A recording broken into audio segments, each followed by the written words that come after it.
Good morning, अस्सलाम वालेकुम। Rising Pakistan में आपको कहेंगे खुश आमदीद। मेरे साथ है मोहम्मद शुएब, मेरे साथ है सबीन फारूक। गुड मॉर्निंग, जुमा मुबारक। राइजिंग पाकिस्तान में आपको कहते हैं वेलकम, इस दुआ इस उम्मीद के साथ कि आज का दिन भी बहुत शानदार और बहुत जानदार होना चाहिए। अच्छा, ये शानदार और जानदार तब होता है जब आप अपने अंदर ये फील करते हैं, और फील तब करते हैं जब आप अच्छे तरह से नाश्ता करते हैं, आप जल्दी उठते हैं, आप प्लानिंग के साथ दिन गुजार रहे होते हैं। अनप्लान जाएंगे तो काम खराब है, अनप्लान जाएंगे काम खराब होता है, रात को टाइम पे नहीं सोएंगे काम खराब होता है, क्योंकि सुबह आपको नींद आ रही होगी और उसके बाद आपसे काम अच्छे से नहीं हो रहा। तो इट्स वेरी इंपॉर्टेंट कि ये अपनी रूटीन को बहुत अच्छा रखें अपने दिन को अच्छा करने के लिए। अच्छा, वैसे जुम्मे की तो वैसे ही एक अच्छी फ्रेश सी फील आ रही होती है कि सबको पता होता है कि जुम्मा है, जुम्मे के दिन का प्रॉपर एक एहतमाम हो रहा होता है, वो सुबह से स्टार्ट हो जाता है वैसे, और पूरे एहतमाम होने चाहिए, तभी वो दिन जो है ना ज़्यादा खूबसूरत हो जाता है। अच्छा, आज कोई टास्क देते हैं सबीन अपने नाज़रीन को। आज टास्क देते हैं कि दिमाग की मश्क करवाते हैं। वैसे तो हमारी मश्क भी हो रही होती है, आपकी भी हो रही होती है। दिमाग की दही हो रही होती है नहीं, दही नहीं, मश्क, एक्सरसाइज। आप उसको एक्सरसाइज बोलते हैं। ओके ओके ओके, देखिए फर्क है दोनों में। समटाइम्स आप किसी डिस्कशन में बैठे होते हैं तो वाकई लगता है कि माइंड की एक्सरसाइज हो रही है, और समटाइम्स ऐसी महफिल होती है, ऐसे लोग होते हैं, ऐसा इन्वायरमेंट होता है कि फिर वो एक्सरसाइज नहीं हो रही होती। वाकई जो सबीन ने कहा था ना, दिमाग की दही हो रही होती है। हमारे यहाँ हमारा जो एक है पूरा माहौल यहाँ का, हम अपने पीटीवी होम सेंटर की बात करें तो वाकई मतलब ओवरऑल अगर देखा जाए तो दिमाग की एक्सरसाइज ही होती है। Thank you. क्यों? मैंने कहा मेरे पे कुछ डाल दे कि नहीं, शुएब के साथ बैठे नहीं, तो अगर शुएब के साथ बैठ जाए तो दही हो जाती है। वैसे बाकी हमारी टीम माशाल्लाह इतनी अच्छी है, उसके साथ बैठो तो एक्सरसाइज होती है। Because exercise in the sense के आप काफ़ी जो है वो हम लोग सोच रहे होते हैं कि क्या नया किया जाए, क्या नए सेगमेंट्स लेके आए, क्या किया जाए।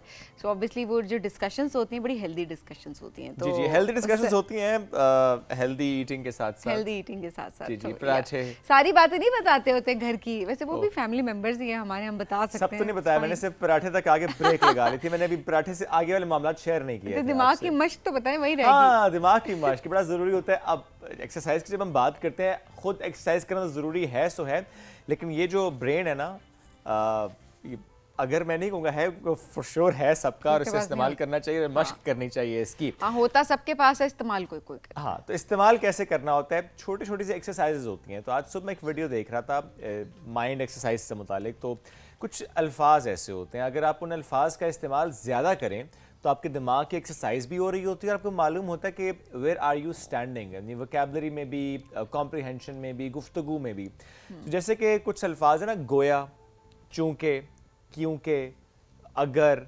जैसे या वैसे। सो आज एक वर्ड इसमें से हम पिक कर लेते हैं और उस वर्ड से हम कोशिश करते हैं एक्सरसाइज करने की। फॉर एग्जाम्पल, हम वर्ड पिक करते हैं जैसे। अब उसमें करना यह कि अगर आपके घर में बच्चे हैं तो आपने लाजमी उनसे भी मश्क करवानी है। एक अधूरा सा जुमला दे दें। फॉर एग्जाम्पल, बिल्कुल कोट करते हैं, राइजिंग पाकिस्तान एक ऐसा शो है जैसे।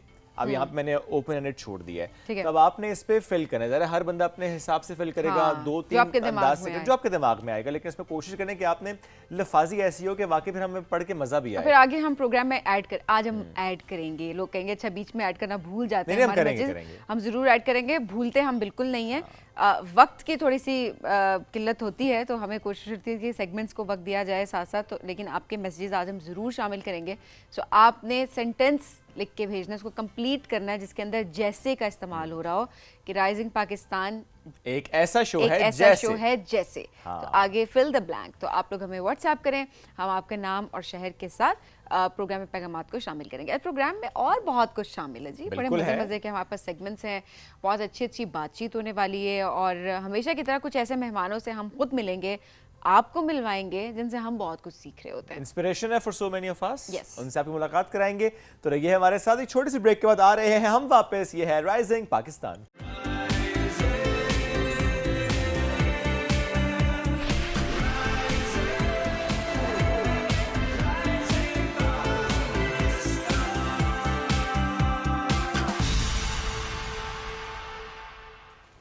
Welcome back. राइजिंग पाकिस्तान में एक बार फिर कहते हैं खुश आमदीद। और आप जिस मेहमान ने में ज्वाइन किया he is a wonderful runner. यानी एक तो होता है ना कि आप कहते हैं कि अच्छा वो रनिंग करते हैं, वो बहुत से इवेंट्स में पार्टिसिपेट कर रहे होते हैं, वो मैराथन्स में हिस्सा ले रहे होते हैं, लेकिन जिस रनर से आज हम आपकी मुलाकात कराने वाले हैं वो लॉन्ग डिस्टेंस रनर है। लॉन्ग डिस्टेंस रनर यानी एक शहर से दूसरे शहर भी भाग कर पहुँच जाते हैं।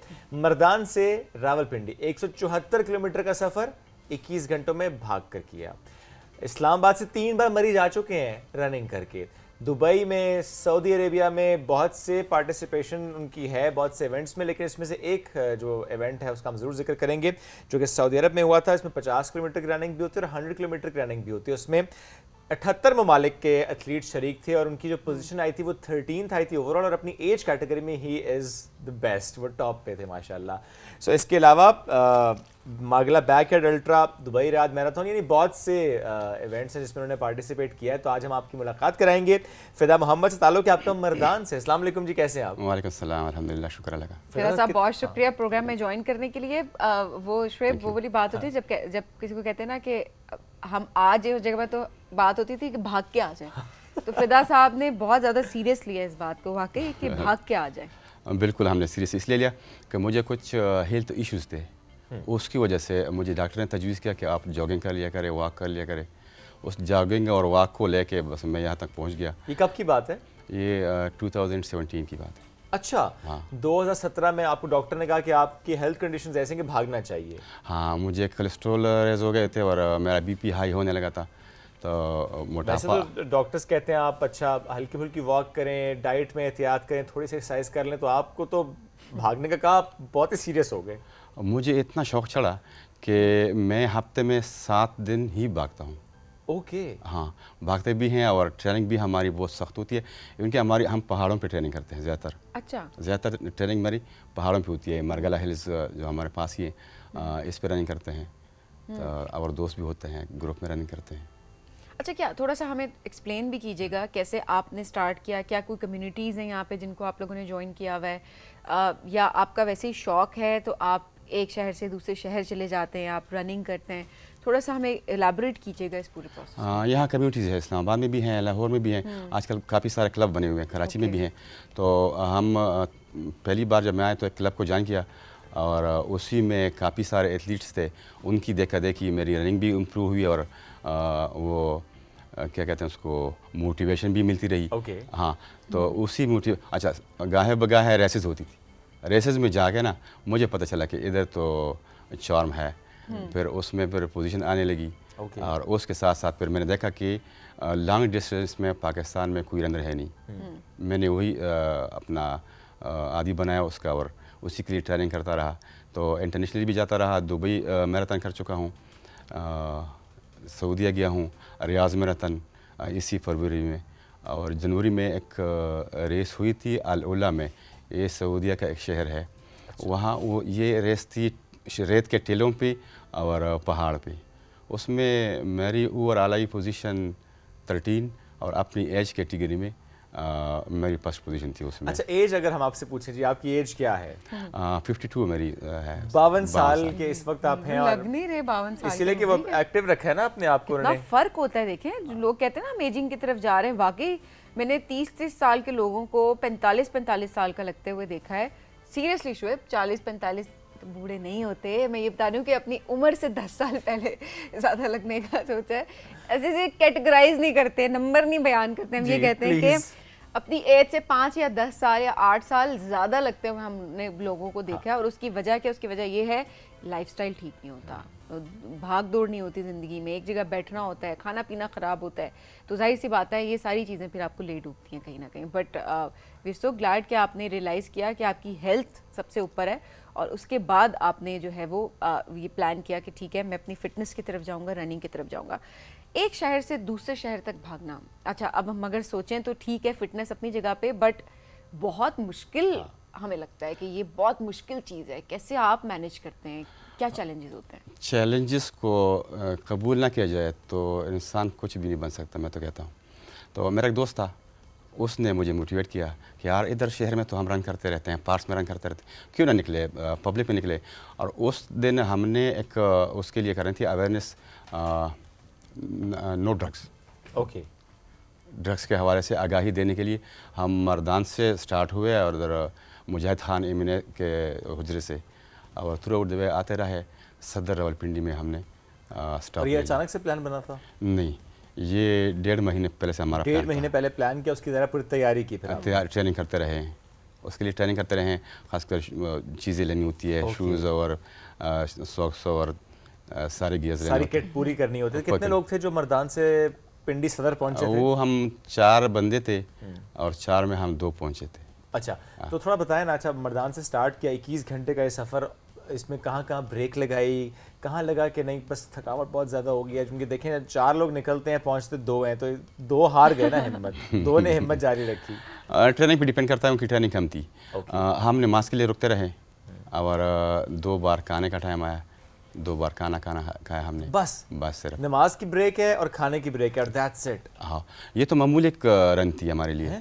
हाँ, आप हमारे पास इधर एक इवेंट होता है मार्गला बैकयार्ड अल्ट्रा, ठीक है, ये वर्ल्ड लेवल पे होता है। ओके। हाँ, तो ये सेटेलाइट के ज़रिए मॉनिटर होता है। इस साल 64 ममालिक में हुआ था और इससे पहले साल 39 ममालिक में हुआ था। इसका जो पहला एडिशन था वो 2021 में 2021 में हुआ था। उसमें हालांकि मेरी ट्रेनिंग भी नहीं थी, तो 120 पार्टिसिपेंट्स थे। 26 घंटे मैं दौड़ता रहा। 26 घंटे दौड़ते रहे? हाँ, उस इवेंट का जो है होता है कि 1 घंटे में आपने कुछ मीटर कम 7 किलोमीटर करने होते हैं। ठीक है। बेशक आप 50 मिनट में करें, 40 में करें, आपके पास फालतू टाइम बच जाता है। आप उसमें जो भी करें, खाना खाएं, पानी पिएं, लेकिन 1 घंटे में तकरीबन 7 ये किलोमीटर करने होते हैं। अगर आप कर पाते हैं तो आप नेक्स्ट राउंड के लिए आप जा सकते हैं। अगर ना कर पाए 1 घंटे में तो आपने फिर डिस्क्वालीफाई होना है। तो वो चलते रहे। तकरीबन 26 घंटे बाद मेरा जो आखिरी कंपटीटर था, बाकी सारे निकल गए, आखिरी एक कंपटीटर था वो भी निकल गया। तो आप सबको बीट कर दिया? सबको बीट कर दिया, सब लोग इंटरनेशनल लेवल पे। इंटरनेशनल लेवल पे। वाओ! उसके अगले साल फिर था वो, फिर दिसंबर में हुआ, वो 22 घंटे चला। मगर जो सबसे मज़े की बात है ना, वो उसी साल अक्टूबर में 50 घंटे हम दौड़े। इसी 50 घंटे इसी लूप में 7 किलोमीटर का, कुछ कम 7 किलोमीटर का एक लूप है ये F9 पार्क में। तो उधर मॉनिटर करते होते हैं, बैठी होती है ऑर्गेनाइज़र, बैठे होते हैं, तो वो मॉनिटर करते हैं। 50 घंटे ये हम मुसलसल दौड़े, 337 किलोमीटर का फासला बनता है। 50 घंटे मुसलसल दौड़े। अब इसमें 1 घंटे में अगर 7 किलोमीटर चाहे 40 मिनट में करें, 50 मिनट में करें, तब भी 10, 12, 15 मिनट ही बचते हैं आपके पास, जिसमें आपने रेस्ट भी करना है, खाना पीना भी करना है, सब कुछ। तो 50 घंटे, मतलब 50 घंटे बाद की सिचुएशन क्या थी, मुझे ये बताएं। बात की सिचुएशन इस बार तो ठीक थी, मगर इसके अगले बार हुई थी 38 घंटे। अच्छा। इस 50 घंटे के बाद तकरीबन ख़त्म हुआ। शुरू होता है 5 बजे पाकिस्तानी टाइम के मुताबिक, क्योंकि अमेरिका में शुरू होता है सुबह 9 बजे, तो सारी दुनिया में होती है। तो इधर 5 बजे हमने 2 रातें गुजारी जाग के, जाहिर है 50 घंटे पूरे करने थे। भाग के। तो 8 बजे मेरे ख्याल में 7 बजे ख़त्म हुई, फिर जाके घर सोया और सुबह अपने काम पे 10 बजे चला गया। 3 घंटे सोए सिर्फ? नहीं, रात को 8 बजे। रात को 8 बजे, ओके। अच्छा, तीसरी रात 8 बजे खत्म हुई थी ये रेस। नहीं तो ये बॉडी कैसे रिकवर करती है ऐसे? बिकॉज एक कैपेसिटी है ह्यूमन बॉडी की भी, एंड ठीक है हेल्थ कंडीशंस अपनी जगह पे, उसके लिए एक्सरसाइज होती है, ठीक है रनिंग होती है, बट इतने घंटे अपनी बॉडी को इस हद तक एग्जॉस्ट करना तो ये मुश्किल नहीं होता? बहुत चीज़ें होती हैं गॉड गिफ्टेड। उसके बाद ट्रेनिंग, और उसके साथ साथ आपने जो हम ट्रेनिंग करते हैं स्ट्रक्चरल ट्रेनिंग करते हैं, ऐसे नहीं करते। और हमारी डाइट ऐसी होती है कि हम खाते पीते हैं, तो चीज़ें कार्बोहाइड्रेट्स और फैट्स वो साथ साथ लेने होते हैं। वो जो मैं 52 मिनट में मैं एक लूप करता था, ये 7 किलोमीटर का, तो उस 8 मिनट में हम खाते पीते थे। इलेक्ट्रोलाइट्स हो गए, कार्ब्स हो गए, फैट्स हो गए, ये हम लेते थे, तो दोबारा बॉडी किसी हद तक रिकवर करती थी। मगर रिकवरी जब ख़त्म हो गई 50 घंटे बाद, तो बस ख़त्म। 50 घंटे हमें तो अभी तक हम थोड़ा नहीं डाइजेस्ट कर पा रहे इस बात को, but still we are so happy कि आप इतने डेडिकेटेड हैं और यू नो कि आपका पैशन ये है, तो आप उसको लेकर चल रहे हैं, उसके लिए आप मेहनत भी कर रहे हैं। जो आपने बताया ट्रेनिंग है आपकी, एक्सरसाइज है आपकी, तो ये तो वाकई मतलब एक कमाल बात है। इससे ज़्यादा तो सही बात है, क्या कहें। लेकिन इसमें ये बताएं कि 2017 और आप 2025 आपकी हेल्थ कंडीशंस में क्या डिफरेंस है? जिस वक्त आपने स्टार्ट किया था कोलेस्ट्रॉल लेवल बहुत हाई थे, वज़न भी ज़्यादा था, और भी कॉम्प्लिकेशंस फॉर श्योर होंगी, और आज जब डॉक्टर के पास जाते हैं तो डॉक्टर क्या कहते हैं? डॉक्टर कहता है कर क्या रहे हो, वो भी हैरान होता है। अच्छा। यकीन कर हैरान होता है। मैं तकरीबन 6 महीने बाद अपना करता हूँ ना, स्क्रीनिंग करते हैं ब्लड, तो वो कहता है, मैं कहता है मैं तो दौड़ता हूँ, बस ये मैंने अपनाया है। तो दौड़ने इसके फ़ायदे बहुत ज़्यादा हैं। ये सिर्फ एक गेम नहीं है, ये स्पोर्ट्स गेम नहीं होता सर, ये आपके सेहत को इंतहाई इम्प्रूव करता है और सेहतमंद ज़िंदगी गुजारने के लिए स्पोर्ट्स को लेना पड़ता है।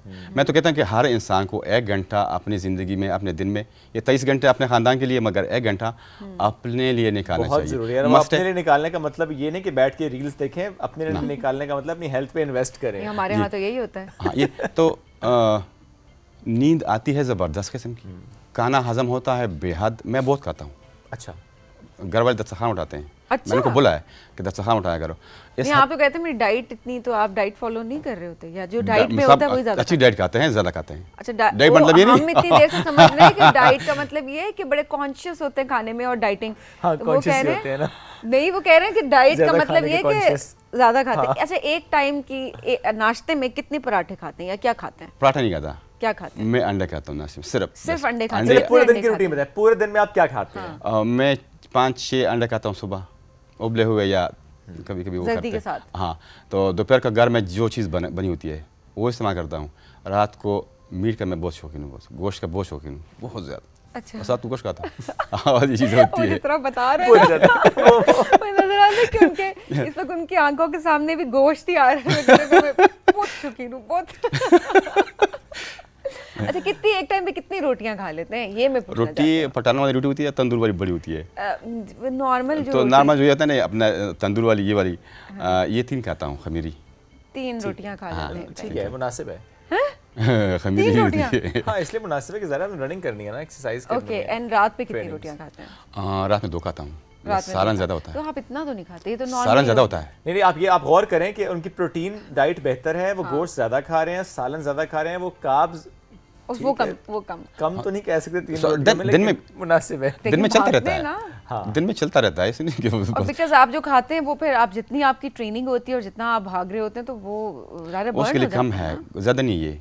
कम है। अच्छा, बीच में ना काम पे जाते हैं तो उधर फ्रूट और सलाद ये एक्स्ट्रा भी लेता खाते हैं, हूँ। वो अलग और होता है। साथ चने, हाँ, ये 2 चीज़ें वो अलग होता है। देखिए, फ्रूट्स आपके लिए इसलिए जरूरी है, इलेक्ट्रोलाइट्स बैलेंस के लिए भी जरूरी है, अदरवाइज भी इट्स गुड फॉर योर मेरा भाई हेल्थ। जस्टिफाई कर रहा है। और दूसरी बात ये है कि वो चने भी बहुत अच्छे हैं, बहुत हेल्दी हैं, वो आपको एनर्जी देते हैं, तो बड़ा ज़रूरी होता है। इट्स वेरी गुड जी। अच्छा, आप बताएं कि किस जगह पे नज़रें जमाई हुई हैं कि अच्छा मैंने इस इवेंट में जाना है, अब क्या मैंने अब ये करना है, कोई गोल सेट किया हुआ है? अभी क़तर में आ रहा है तकरीबन नवंबर में 90K है, वो क़तर की सारी जो है ना वो लंबाई, रियासत है? वो अच्छा, 90 किलोमीटर है, ठीक है। उस पे नज़र जमाया हुआ है। यानी पूरा कतर एक दफ़ा में आपने ये करना है 1 गो, ये One go। कंपटीशन होता है। ये अच्छा, जब हम लॉन्ग करते हैं ना, अक्सर हम जाते हैं कंपटीशन में, सोलो मुश्किल होता है। कंपटीशन में फिर बंदे को ना वो एनर्जी मिलती है, गैरत आती है, एनर्जी मिलती है। हाँ, ये तो होता है। ये तो उस पे मेरी फोकस है। और बाकी इधर इसमें सिंगापुर में एक इवेंट होता है, वो 100 किलोमीटर है, तो ट्रेल रन है, उस पे है। और दोबारा आलूला जाएंगे तो इस बार मैंने किया था 50 किलोमीटर, और नेक्स्ट ईयर जनवरी में इंशाल्लाह मैं 100 किलोमीटर करूंगा। जबरदस्त जी, ऑल द बेस्ट उन तीनों इवेंट्स के लिए भी, उसके अलावा जितने इवेंट्स आ रहे हैं उनके लिए भी। आप वाकई पाकिस्तान का फख्र है जिस तरीके से आप रिप्रेजेंट पाकिस्तान को इंटरनेशनल लेवल पे कर रहे हैं, कि पाकिस्तान में रहते हुए भी वो कहते हैं मैं सबको बीट कर दूंगा, और पाकिस्तान से बाहर भी जाते हैं तो इसी ख्वाहिश कोशिश के साथ जाते हैं कि बिल्कुल बीट करके आना है सबको, और उसके लिए वो बड़ी टफ ट्रेनिंग कर रहे हैं। Sir thank you very much, आप बहुत वाकई शुक्रिया। इंस्पिरेशन बहुत फॉर सो मेनी शुक्रिया। Of us. तो ये देख लीजिए, जब डॉक्टर आपसे कहते हैं ना कि एक्सरसाइज करें तो उसे सीरियस लेना चाहिए। इतना सीरियस लेना है, ये भी बता दूं। हाँ, जरूरी होता है कि आपका अंदर अगर स्टैमिना है तो अपने आप को पुश करना बहुत जरूरी है कि ठीक है आपको आगे बढ़ना है। प्रॉपर ट्रेनिंग, ये नहीं कि आप बस कहें कि अब मैंने भागना ही है, ट्रेनिंग के साथ, प्लानिंग के साथ करेंगे तो चीजें आपके Yes, लिए अच्छी होती हैं। ब्रेक की absolutely। तरफ बढ़ेंगे, ब्रेक से वापस आएंगे, रहिए हमारे साथ। ये है राइजिंग पाकिस्तान।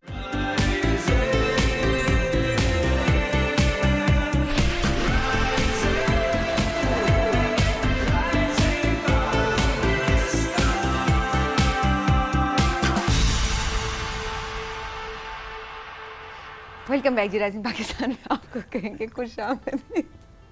बस काफी कुछ ऐसी बातें होती है जिसमें हंसी एक हम दफा शेयर करेंगे आपसे at the end of the show, share करेंगे। चले कि एक्चुअली क्या था, हाँ। बट वो बड़ी इंटरेस्टिंग सी चीज़ है जिस पे हम हंस रहे हैं यहाँ पे बैठ के, और वो इंटरेस्टिंग चीज़ हम आपको दिखाएंगे, और वो लिटरली सोशल मीडिया की रौनक बनी हुई है आजकल, और हम सब ने बड़ा इंजॉय किया उसको, और आप लोगों को भी हम शेयर करेंगे। अच्छा जी, इंजॉयमेंट हमारे बच्चों की शुरू होने वाली है जी, बड़े खुश हैं जी कि शुरू होने लगे हैं समर कैंप्स, समर वेकेशन कब से स्टार्ट है? ईद के साथ ही ईद के साथ ही समर समर वेकेशंस हो जाएंगी। डिफरेंट है, कुछ जगहों पे थोड़ा पहले हो जाएंगे, स्टार्ट ऐलान हो गया, लेकिन इस्लामा की पर्सपेक्टिव से देखें तो ईद के साथ। तो अपना बचपन याद आता है, एक्साइटमेंट कितनी होती थी कि 10 दिन पहले या 15 दिन पहले तैयारियां शुरू हो जाती थी, समर वेकेशंस आ रहे हैं, हमें ये करना है, हमें वो करना है, हमें नानी के घर जाना है, हमें अपने गाँव जाना है, हमें फलानी जगह जाना है, या हमें घूमने फिरने की मुझे जगह स्ट्रेस जाना है। होता था वैसे। क्यों? सबीन बहुत ज्यादा होमवर्क मिलता था। हाँ ये बात है, ये अब हमें तो भी नहीं मिलता इतना होमवर्क। बड़ी अच्छी बात है, अब नहीं मिलता। हाँ। बहुत सारी जगहों पे अब भी मिलता है, लेकिन ये वाकई आपने तो मुझे तो ट्रॉमा वापस ऐਵੇਂ ही इतनी खुश सबीन मुझे याद है पूरे सब्जेक्ट वो पूरे जितना पढ़ा होता था सारा लिखना होता था रजिस्टर होते थे। लेकिन अभी बड़ी अच्छी बात है कि ट्रेंड्स बदल रहे हैं, रुझान बदल चुका है, माइंडसेट चेंज हो चुका है पेरेंट्स का भी और बच्चों का भी।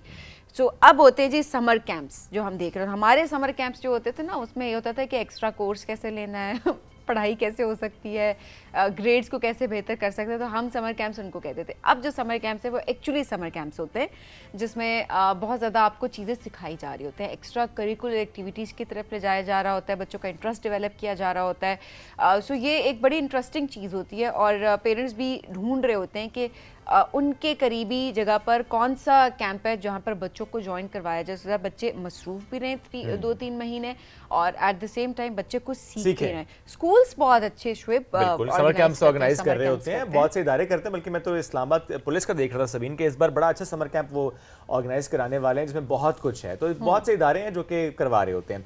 समर कैंप्स आपके बच्चों के लिए कितने ज़रूरी हैं और अगर नहीं है समर कैंप की कोई ऑप्शन तो फिर क्या करना चाहिए? आज इस मौजूद पे हम बात करेंगे। मैं ज्वाइन की एजुकेशनिस्ट हैं मरियम ताहिर, उनको वेलकम करते हैं। अस्सलाम वालेकुम जी, कैसी हैं आप? वालेकुम सलाम Shoaib, I am fine. Maryam, आपका अपना बचपन और समर वेकेशंस कैसी थी? बहुत ज़्यादा टू एक्साइटिंग। जब तक होमवर्क भूलते रहे तो ट्रॉमा याद नहीं आएगा। It was very exciting.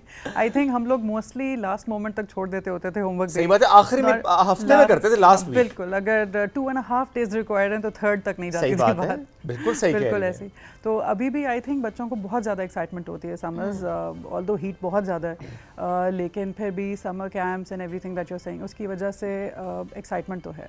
अब समर कैंप्स कितने इंपॉर्टेंट है आपके बच्चों के लिए? क्या वो सिर्फ एक एंटरटेनमेंट का जरिया होते हैं या सिर्फ उनकी एनर्जी चैनलाइज हो रही होती है या कि वो वाकई सीख रहे होते हैं बहुत कुछ? आई थिंक जो बच्चे स्कूल जब जा रहे होते हैं it becomes a routine for them. वो एक रेगुलर उन्हीं लोगों से मिलते हैं, वही फ्रेंड्स होते हैं, वही टीचर्स हैं। समर कैंप स्कूल में भी हो सकता है, आउटसाइड ऑफ स्कूल कोई और समर कैंप भी ज्वाइन कर सकते हैं। तो उसमें बच्चों को आई थिंक एक थोड़ा एडवेंचरस हो जाता है इस तरह। They get to meet new people, socialise करना, इंटरेक्ट करना लोगों से, इंडिपेंडेंट होना, for example outside of your regular school environment, you know. तो उस तरह से it is I think really important. एक हमारा जापानीज़ कॉन्सेप्ट होता है मनाबी का, which is learning with enjoyment basically. So I think school के अंदर थोड़ा सा monotonous हो जाता है बच्चों के लिए with the passage of time. It's the same. Even extra curriculars बहुत आजकल schools कराते हैं co-curriculars, but जो वो जब बच्चा जाता है summer camp तो it's different. Because वो fun weeks तो already चल भी रहे होते हैं, महीने में एक दफ़ा या 2 महीनों में एक दफ़ा प्लान तो स्कूल वाले कर रहे होते हैं। I think जो इसमें एक आता है ना तालीम और तरबियत का कॉन्सेप्ट, तो तालीम एजुकेशन तो बच्चा ले ही रहा है, लेकिन वो कहते हैं ना तरबियत के बगैर एजुकेशन बेकार हो जाती है। आपकी रिकमेंडेशन मरियम ये होगी कि जो स्कूल से बाहर कैंप्स लगते हैं, डिफरेंट इदारे लगा रहे होते हैं, उन कैंप्स में बच्चों को एनरोल करवाया जाए, ना कि ये कि स्कूल ही वापस उसी एनवायरनमेंट में भेजा जाए। I think it would depend. कई दफ़ा लोगों को ज़्यादा इकोनॉमिकल या ज़्यादा रीजनेबल पड़ रहा होता है to send to the same school, या बच्चे या पेरेंट भी एनवायरनमेंट से थोड़ा सेटिस्फाइड होता है, they know the whole, staff का पता है, बच्चा भी कहता है उधर ही।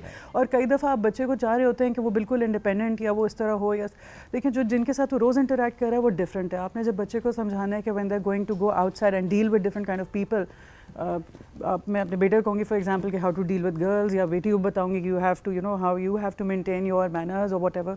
सो ये चीज़ें आई थिंक जब बच्चा बाहर जाता है डिफरेंट एनवायरनमेंट में थोड़ा बेहतर सीखता है। प्लस एक जो हमारे पास है ना with in that main school environment, जो टीचर्स वो सिखा रहे हैं, जब आप जाते हैं डिफरेंट लोगों के पास तो उनके पास expertise most of the time different होती है, उनके स्किल सेट डिफरेंट होता है, तो आपको उनसे लर्निंग भी डिफरेंट तरह की होती है। सो फॉर इंस्टेंस आजकल टेक समर कैंप्स भी हैं।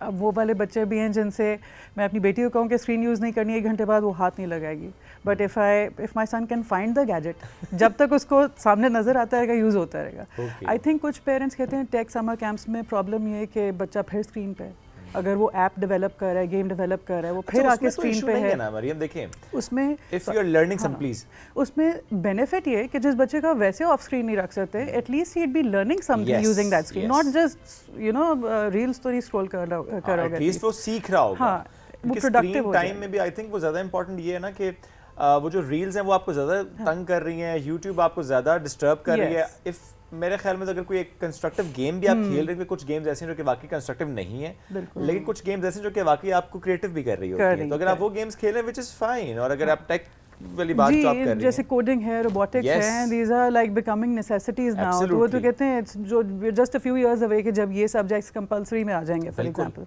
सो आई थिंक उसके लिए बहुत ज़रूरी है कि बच्चे अगर उन्हें स्क्रीन पे टाइम लगाना है तो rather they should learn one of these. क्या हम इसको अब एज ब्रैकेट में भी डिफाइन करें? जो बिल्कुल छोटे बच्चे हैं, जैसे हम बात कर लेते हैं क्लास 3-4 तक के बच्चे, राइट, इन बच्चों को किस तरह के समर कैंप से भेजना चाहिए? एब्सोल्युटली, जो बच्चे छोटे हैं फॉर एग्जांपल उनकी एक्टिविटीज़ डिफरेंट हैं कंपेयर टू जो हाई स्कूलर्स हैं फॉर एग्जांपल, या कॉलेज गोइंग यूनिवर्सिटी, उनके लिए अलग।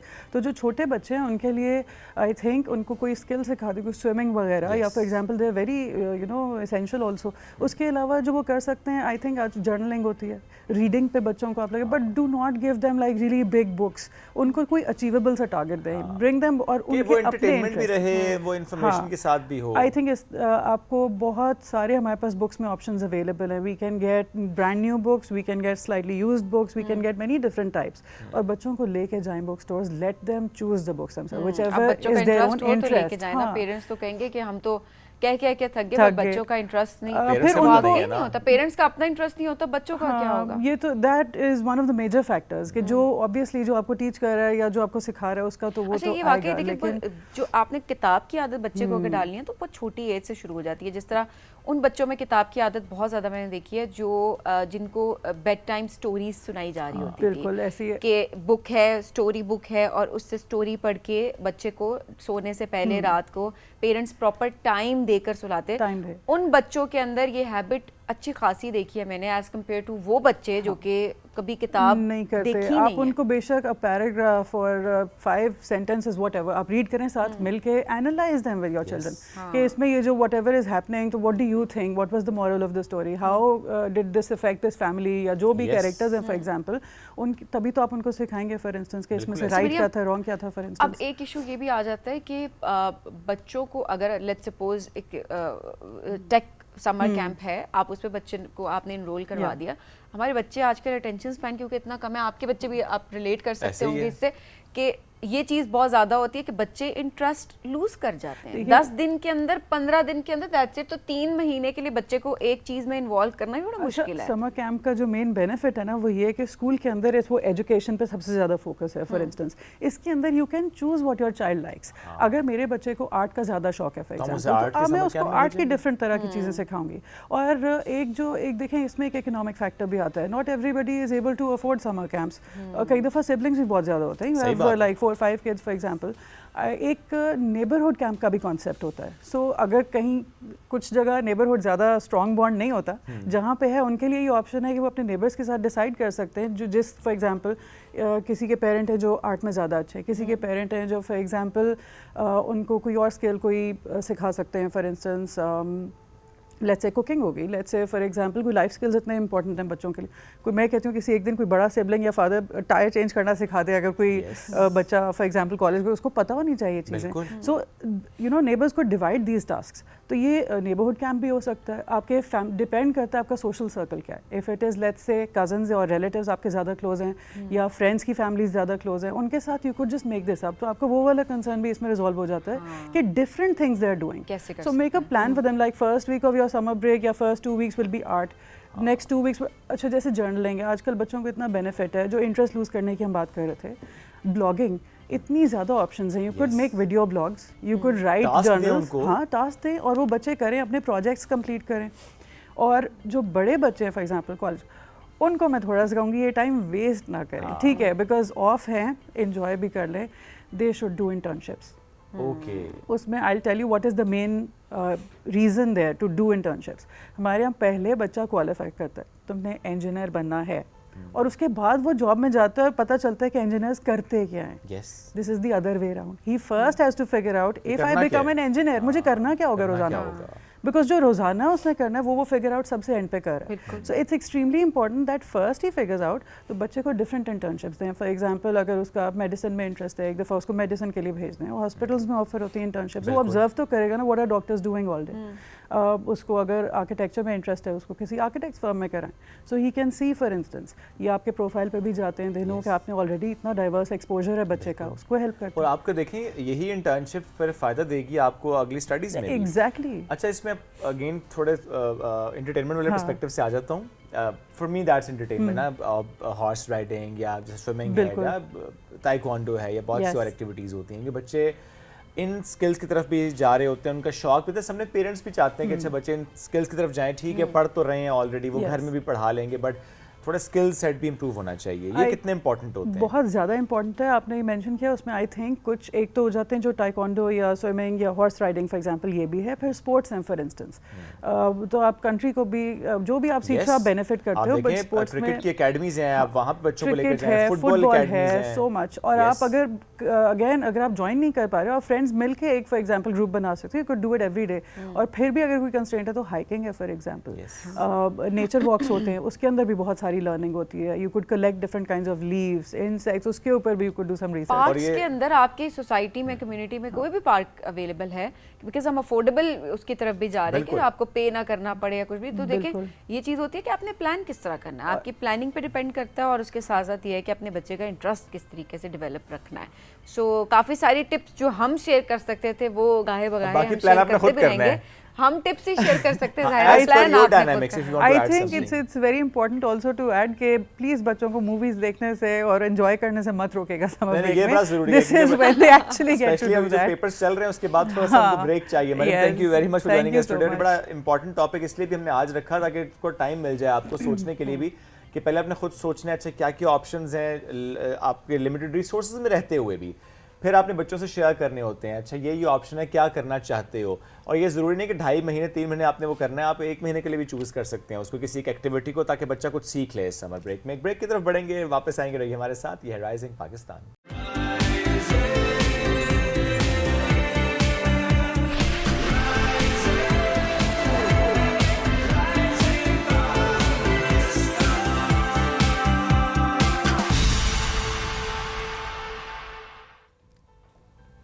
Welcome back. राइजिंग पाकिस्तान में एक बार फिर कहते हैं खुश आमदीद. और अब बात करेंगे कि मौसम की मुनासबत से रूटीन किस तरह से चेंज करनी चाहिए, खाने पीने की रूटीन कैसे चेंज करनी चाहिए. हम अक्सर ये देख रहे होते हैं कि आपको डिहाइड्रेशन हो जाती है, लेथार्जिक फील करते हैं आप, वीक फील करते हैं आप. और समटाइम्स कुछ मेडिकल कंडीशंस भी ऐसे डेवलप हो रही होती हैं कि आप सोच रहे होते हैं कि ठीक है मेडिसिन तो चल रही है, डॉक्टर की गाइडेंस तो चल रही है, बट मैं खुद से क्या करूं, मैं अपने किचन में जाके क्या करूं, मैं ऐसे खाने पीने की रूटीन कैसे चेंज करूं, मैं ऐसे कौन सी चीज़ें ऐड करूं इन माई डाइट कि वो चीज़ें मेरी बेहतरी की तरफ चली जाएँ. तो आज इस मौजूद में हम गुफ्तगू करेंगे. लेकिन इस फिल्म में सरा सबीन से सवाल करता हूँ कि अगर आपको लगे कि आपकी तबीयत थोड़ी डाउन हो रही है, पूरा करना चाहिए ना. अगर आपको ये लगे कि तबीयत डाउन हो रही है तो व्हाट डू यू डू? अगर मुझे लगे मेरी तबीयत डाउन हो गई, डिपेंड्स कि वो किस वजह से डाउन हुई है. अच्छा, मेरा मूड डाउन है, मेरी तबीयत डाउन है, मैं उस मसले के हल की तरफ जाऊंगी. फॉर एग्जांपल आपको भूख लग रही है तो क्या करेंगी? दूसरे का बिस्किट भी खा जाएंगी? अगर मुझे भूख लगेगी तो उसका हल ये है कि मैं खाना खाऊंगी. वो फिर दूसरों को या मेरा, मुझे तो खाना चाहिए तो मैं तो खाऊंगी. और ठीक हो जाती हैं आप? बहुत देर से ना ये लें. हाँ, ये बहुत देर से इनकी नजर जो है ना वो मेरे बिस्किट्स पे थी और ही इज लाइक ये मेरे बिस्किट्स हैं. और मैंने कहा नहीं आपके बिस्किट नहीं, लेकिन मैं शेयर कर सकती हूँ. मंगवाए किसने थे? तो मैंने कहा मसला आपका हल करते हैं, व्हाटएवर. ऑलराइट, चले दाने दाने पे लिखा है खाने वाले का नाम. हाँ, लिखा हुआ है, एस लिखा हुआ था, वो सबीन शुएब मिक्स हो गया. जरा चले बढ़ते हैं आगे. क्या खाएं, कितना खाएं, कैसे खाएं, वो वाला सवाल अपनी जगह. लेकिन गर्मियों में पानी का इस्तेमाल तो ज़ाहिर हर बंदा कहते हैं ज़्यादा से ज़्यादा करें, लेकिन पानी के साथ और क्या चीज़ें ऐड करें, इस मौजूद में बात करेंगे. हर्बलिस्ट हैं मोहम्मद अली मलिक साहब, उनको वेलकम करते हैं. अस्सलाम वालेकुम जी, कैसे हैं आप? ग्रेट. समर्स कैसे चल रहे हैं आपके? बहुत ज़बरदस्त. कैसे कैसे हाइड्रेशन? हाँ, ऐसे कैसे बहुत इजी है. आप अपनी हाइड्रेशन के ऊपर तवज्जो दें और वो तमाम चीज़ें यूज़ करें, वो तमाम अपने घर से, अपने किचन से हर्ब्स यूज़ करें जो कि बॉडी का मेटाबॉलिज्म उसको रेगुलेट करे और बॉडी के टेम्परेचर को रेगुलेट करे. Okay. Likewise what I suggest most of the time कि आप अपने किचन में जाएं, सब्ज़ इलायचियाँ निकालें अपने किचन में से, ठीक है, उसको बॉयल करें, उसका कहवा बनाएं और पी लें. एंड विद इन इंस्टेंस जो आप बहुत ज़्यादा गर्मी फील कर रहे थे, you will examine, you will experience कि मैक्सिमम 15 से 20 मिनट में आप काम डाउन होना शुरू हो जाते हैं। अच्छा। ठीक है। सेकेंडली, आप कोशिश ये करें कि हाइड्रेशन के साथ साथ अपने घर में मौजूद जो फ्रूट्स हैं उनके ऊपर तवज्जो दें। वेजिटेबल्स का ज़्यादा यूज़ करें, कोशिश करें कि मीट साइड पे कम जाएं, क्योंकि जितना हम मीट साइड पर जाते हैं हमारी बॉडी का मेटाबॉलिज्म उतना ज़्यादा उसके ऊपर वर्क करता है, एंड मोर इट वर्क्स आप एग्जॉस्ट होते हैं। प्रोटीन भी तो ज़रूरी है। प्रोटीन बहुत ज़रूरी है, but you can have those proteins from lentils, दालों से आप लें। ठीक है। चने खाएं? चने नहीं, नहीं मूंग की दाल। मूंग की दाल। चने को क्या Exactly. मसला है? चने को क्या मसला है, उसकी जो प्रोटीन टाइप है वो डाइजेस्ट होने में काफ़ी टाइम लेती है, आपकी बॉडी को बहुत उसके time ऊपर है सर काफ़ी हमारे ज़्यादा पास। वर्क लेता है। लेकिन लेकिन फिर अच्छा, ये चने या चने की दाल और मूंग की दाल, थोड़ा सा इसको एक्सप्लेन कर, जो आप एक्सप्लेन कर रहे हैं कि क्या फ़र्क है इसकी प्रोटीन टाइप में? बेसिकली दोनों ही इनकम्प्लीट प्रोटीन टाइप्स में आते हैं, अच्छा। बट जो डाइजेशन का एक प्रोसेस है इन दोनों के ऊपर, उसमें हमारे पास जो मूंग की दाल है, जिसको आप सब्ज़ वाली दाल भी उमूमन कहते हैं, छिलके वाली भी। छिलके वाली, एग्जैक्टली, उसमें फाइबर्स की क्वांटिटी ज़्यादा होती है। ठीक है। आपका डाइजेस्टिव सिस्टम उसकी वजह से बहुत स्मूथली वर्क करता है। सही। और कम गैसेस बॉडी में पैदा होती हैं, ब्लॉटिंग कम होती है। But on the other hand हम चने या चने की दाल की बात करें तो उसमें ब्लॉटिंग के इश्यूज आते हैं। अक्सर लोगों को एसिडिटीज़ का जो इशू रहता है, उसके अंदर चने या चने की दाल ऑब्वियसली उनके प्रॉब्लम में इजाफे का बाइस बन रही होती है। ठीक है। Basically it's all about the process of digestion, not just कि जी इस प्रोटीन में ये डिफरेंस है, इस प्रोटीन में ये डिफरेंस है। ठीक सही है। हो कुछ लाइटर न्यूट्रिएंट्स होते हैं और कुछ जो है डेंसर होते हैं। या heavy, exactly you can say that, nutrients होते हैं, तो बॉडी दोनों को डिफरेंटली प्रोसेस कर रही तो होती ज़ाहिर है। है चूज आपको अकॉर्डिंगली करना होता है। Exactly, choose आपको accordingly करना कुछ होता है। लोगों के हाथ पांव बहुत जल रहे होते हैं गर्मियों में, मतलब वैसे भी क्योंकि नॉर्मली भी होता है, लेकिन जब गर्मी होती है तो उनके हाथ हीट अप होते हैं थ्रू आउट एंड उनके पाँव हीट अप हो रहे होते हैं। ठीक है। इसकी क्या रीज़न होती है? क्या डाइट का ख्याल इस पर्सपेक्टिव से कोई ऐसी चीज़ें हैं जो कि ऐड की जा सकती हैं? अच्छा, आपने बहुत ज़बरदस्त क्वेश्चन किया कि कुछ लोगों के हाथ पाँव में जलन की कैफियत रहती है। बहुत सारे लोग ऐसे भी होते हैं गर्माइश जो होती है हाथ पाँव। एग्जैक्टली गर्माइश होती है। इवन आप हाथ में लाते हैं तो आप कहते हैं कि आई थिंक आपको बुखार हुआ है। ठीक है, लाइक दैट। या अमूमन जब वो लोग बेड पे जाते हैं तो पाँव इतने ज़्यादा गर्म होते हैं कि वो कहते हैं कि जी पाँव ऐसे जैसे कोयले रखे हुए हैं। ये बेसिकली बॉडी के अंदर जब टॉक्सिन्स एक्यूमुलेट होना शुरू हो जाते हैं, आपका स्वेटिंग प्रॉपरली नहीं हो रही है, आपकी बॉडी डिटॉक्स प्रॉपरली नहीं कर रही है, तो उस सूरत में हुआ करता है। इसके लिए मैं बड़ा ज़बरदस्त आप लोगों को एक सोल्यूशन देता हूँ। जितने भी हमारे व्यूवर्स हैं वो इसके ऊपर बहुत ईजीली अमल कर सकते हैं। हाँ, जो डायबिटिक्स हैं उनके हवाले से थोड़ा सा वो कॉशियसली करेंगे, और जो नॉन डायबिटिक्स हैं वो तो बहुत जो है फ्री होकर ये कर सकते हैं। आपने क्या करना है, थोड़ी सी इमली ले लेनी है, लाइक 1 टेबल स्पून, ठीक है, और ड्राई आलू बुखारे जो होते हैं, ठीक है, वो 3 ले लेने हैं उसमें, ठीक है। और 1 प्याला मिट्टी का ले लें, दरमियाने साइज़ का, उसमें पानी डाल के रात को इन दोनों चीज़ों को भिगो दें। सुबह उठ के आप नमाज़ पढ़ें, और उसके बाद जो पहला काम करें वो ये करें कि उस जो आलू बुखारा और इमली को आपने पानी में भिगोया हुआ है उसको अच्छी तरह से ब्लेंड कर लें। ठीक है। ठीक है। एंड आफ्टर दैट आप अपने टेस्ट के मुताबिक बीच में हनी ऐड कर सकते हैं, शक्कर ऐड कर सकते हैं। ठीक है, मैं शुगर को यहाँ पर ऐड ऑन नहीं करूँगा। बहुत अच्छी ठीक बात है, है। ताकि आप नेचुरल चीज़ों की तरफ, ऑर्गेनिक चीज़ों की तरफ रहें। जो हम इमली आलू बुखारे का शरबत जिसे शरबत। कह रहे होते हैं विदाउट शुगर, वो आप उसका सुबह खाली पेट अगर आप वो पिएं तो इससे जो है फ़ायदा होगा। हाँ, आप बिल्कुल ठीक कह रही हैं, लेकिन शरबत जो वर्ड है एक्चुअली वो बना है सिरप से। ठीक है, सिरप जो है कोई भी है वो मिठास के बगैर नहीं हुआ करता। शरबत कोई भी है वो मिठास के बगैर नहीं हुआ करता। यहाँ पर बेसिकली आई एम इनकरेजिंग कि हम ऑर्गेनिक चीज़ों की तरफ इमली आएँ आलू बुखारे का rather than- पानी। हाँ, एग्जैक्टली, इमली आलू बुखारे का पानी एडेड विद ब्राउन शुगर और हनी या हनी, बिल्कुल आप ऐड कर सकते हैं। और इसमें अगर आप 1 पिंच ब्लैक सॉल्ट यानी काले नमक की ऐड कर लें तो it would be very much delicious. Great. Even आप 1 से 2 दिन इसको यूज़ कर लेंगे तो आप कहेंगे यार मैं तो ऐसे जैसे हैबिचुअल होता जा रहा हूँ, मुझे ये सुबह चाहिए फ्रेश होने के लिए। ये इतना रिफ्रेशिंग है। तो बजाय इसके कि सुबह का आगाज़ चाय या कॉफ़ी से करें, कैफीन से करें, बेहतर है इमली आलू बुखारे के इस पानी से करें, गर्मियों में। गर्मियों में स्पेशली। ठीक है, सर्दियों में आप ये लेंगे तो फिर ज़्यादा ठंड लगेगी। नहीं, सर्दियों में मामले में दोबारा बुला के पूछ लेंगे आप क्या करें, तो गर्मी में रहते हैं फिलहाल। ओके, दैट्स इसके अलावा जिस तरह हम कहते हैं तुखम मलंगा बड़ा हेल्दी होता है, या हम अक्सर चिया सीड्स से मुतालिक भी देखते हैं आजकल तो डाइट डाइट में बड़ा यूज़ करें, लोग वेट मैनेजमेंट में बड़ा यूज़ करें, तो इस तरफ वाले कोई ड्रिंक्स भी बताएं ना। इस तरफ वाले कुछ ड्रिंक्स बताने से पहले मैं एक मिथ को क्लियर करता Okay. हूँ। जो तुखम बलंगा है वो और चिया सीड्स, ये दोनों बिल्कुल Different डिफरेंट है। चीज़ें हैं। हमारी कम्युनिटी के अंदर ये एक मिसकॉन्सेप्शन पाई जाती है कि दोनों एक दूसरे के सब्स्टिट्यूट है। बेसिल सीड्स बेसिकली होते हैं, हाँ, right? BECIL seeds, Basil seeds exactly. होते हैं। अच्छा, तो हम बलंगा के हवाले से एक और चीज़ है कि इसको आप ज़्यादा टाइम तक कॉन्टीन्यूसली नहीं ले सकते हैं। अच्छा। इफ़ यू डू दैट तो बॉडी के अंदर ख़ासतौर पे जॉइंट्स के अंदर पेन्स आना शुरू हो जाते हैं, Okay. क्योंकि इसके ऊपर कुछ ऐसे फाइबर्स होते हैं जो बॉडी के अंदर से जहाँ पर हेल्दी फैट्स को, जहाँ पर नॉन हेल्दी फैट्स को बाहर निकालते हैं, उसके साथ साथ वो हेल्दी फैट्स को भी कैरी करना शुरू कर देते हैं। ओके। सो इसलिए अमूमन हम रेकमेंड करते हैं कि आप जो है कॉन्टीन्यूसली 3-4 दिन लें, उसके बाद 2-3 दिन का गैप दें। देखें, you guys have variety of herbal things, ठीक है, आपको नेचर ने बहुत बहुत वाइड वैरायटी अता की है। द थिंग इज़ के सिर्फ और सिर्फ हमने उसको प्रॉपरली यूटिलाइज करना है। ठीक है। चिया सीड्स को यूज़ किया जाता है वेट लॉस के लिए, ठीक है, उसमें अकेले चिया सीड्स मत यूज़ करें, उसके साथ आप हनी को ऐड करें, ओके। ठीक है, आप लेमन जूस को ऐड करें, Okay. ताकि आपको उसके मैक्सिमम बेनिफिट्स मिल सकें, ठीक है। और इसी तरह से अगर वेट लॉस की हम बात करते हैं तो उसके लिए एक बहुत ज़बरदस्त मैं आप लोगों के साथ शेयर करता चलूँ कि आप सुबह उठें और उठते ही नीम गर्म पानी का एक गिलास लीजिए, उसके अंदर Apple cider vinegar 1 table spoon add कर लें, 1 टेबल स्पून उसके अंदर हनी ऐड कर लें, हाफ टेबल स्पून जो है आप उसके अंदर लेमन जूस ऐड कर लें, और उसको सिप सिप करके जैसे कहवा पिया जाता है वैसे आप जो है इनटेक करें। उसका चुस्कियाँ लेनी है उसकी। चुस्कियाँ लेनी है, बिल्कुल मज़ा लेके, बिल्कुल इंजॉय करके, रादर देन के गटागट एक ही जो है वो सांस के अंदर सारे का सारा उसको आपने बॉडी में उंडेल लिया, तो it will help a lot, it will help a lot. कैसे, वैसे उसका इम्पैक्ट कैसे बॉडी पे पड़ता है? उसका इम्पैक्ट कैसे बॉडी में पड़ता है, बहुत ज़बरदस्त क्वेश्चन है आपका। बेसिकली ये 3 वेज में काम करता है।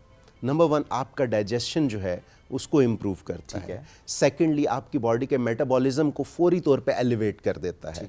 थर्ड, बॉडी के अंदर मौजूद जो हार्मफुल फैट्स हैं लाइक ट्राइग्लिसराइड्स हैं, कोलेस्ट्रोल है, इसको बॉडी से एक्सक्रीट करवाता है, जिसकी बाइस क्या होता है कि जब आपकी बॉडी से अनहेल्दी फैट जो है वो रिड्यूस होना शुरू होता है। सेकेंडली, आपका मेटाबॉलिज्म जो है वो एक्सेलरेट कर गया, तो अब क्या हुआ, आपकी बॉडी ने ज़्यादा फैट कंज्यूम करना शुरू कर दिया।